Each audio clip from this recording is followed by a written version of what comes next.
Bab 10. Beban pekerjaan yang semakin berat. Hari demi hari berlalu dan beban pekerjaan Sally semakin berat. Walaupun perasaan nyaman yang mulai ia rasakan ketika berinteraksi dengan Andy memberikan sedikit pelipur lara, kenyataan pahit dari kehidupannya di rumah majikan terus menghimpitnya. Nyonya Wijaya semakin hari semakin menunjukkan sikap yang tak bersahabat. Setiap kesalahan kecil, bahkan yang tidak pernah ia sengaja lakukan, menjadi alasan bagi Nyonya Wijaya untuk meledakkan amarahnya. Setiap bentakan dan kata-kata kasar semakin membuat Sally merasa seperti makhluk tak berharga di bawah kaki mereka. Suatu sore, setelah menyelesaikan pekerjaan rumah yang melelahkan, Sally mencoba untuk beristirahat sejenak di sudut ruang dapur. Namun, langkah berat Nyonya Wijaya terdengar mendekat. "Kenapa pel lantai ini masih kotor?" Suara Nyonya Wijaya membentak dari ambang pintu, membuat Sally terlonjak.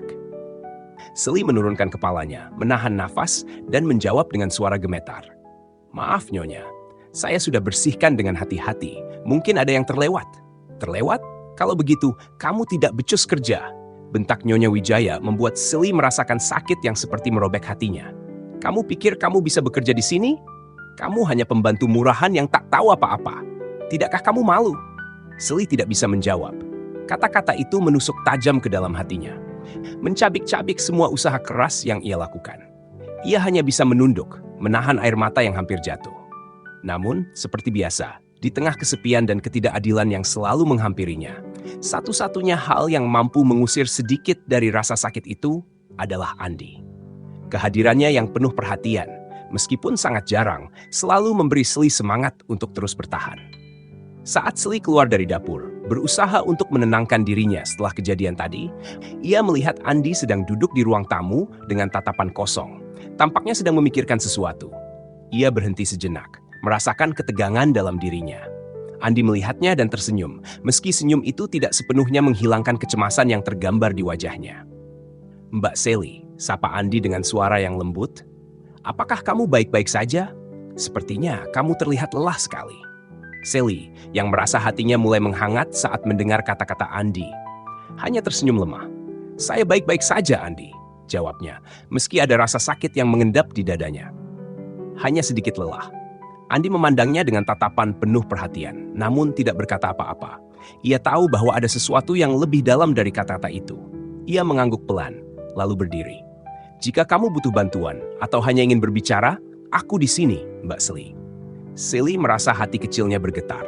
Andy, dengan segala kebaikan dan perhatian yang ia tunjukkan, membuatnya merasa dihargai lebih dari siapapun di rumah itu.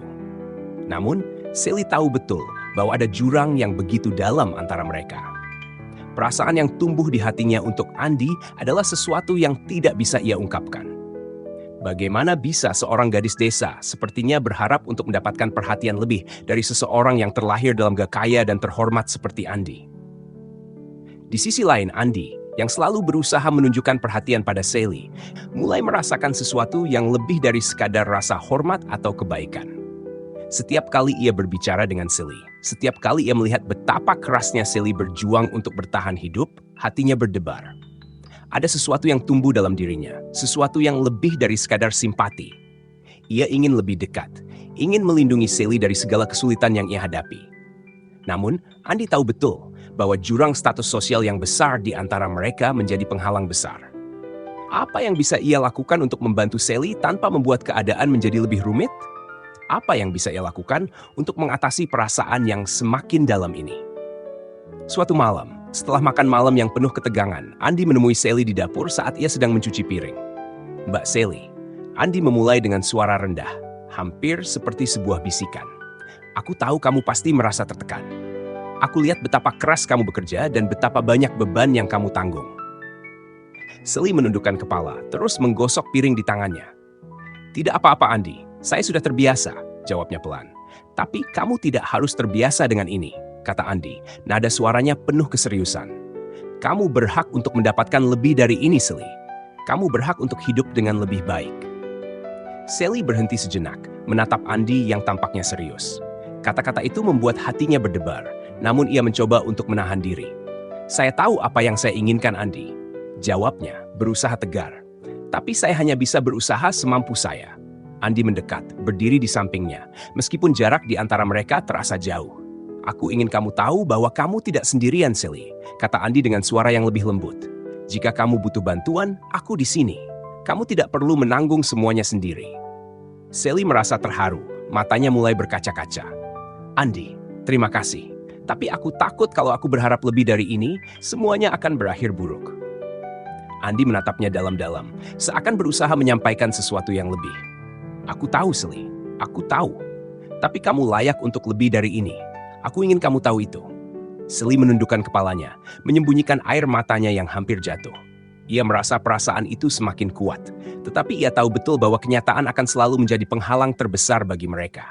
Namun, meskipun semuanya terasa begitu sulit, Andi adalah satu-satunya orang yang membuatnya merasa seperti ia bisa menghadapinya. Andi diam, seakan menunggu jawaban. Namun tidak ada kata yang keluar dari bibir Sally. Mereka berdiri bersama dalam keheningan yang begitu penuh makna, mengetahui bahwa meskipun jurang di antara mereka sangat dalam, ada sesuatu yang tidak bisa diungkapkan. Sesuatu yang akan terus tumbuh meskipun mereka tak tahu apa yang akan terjadi selanjutnya.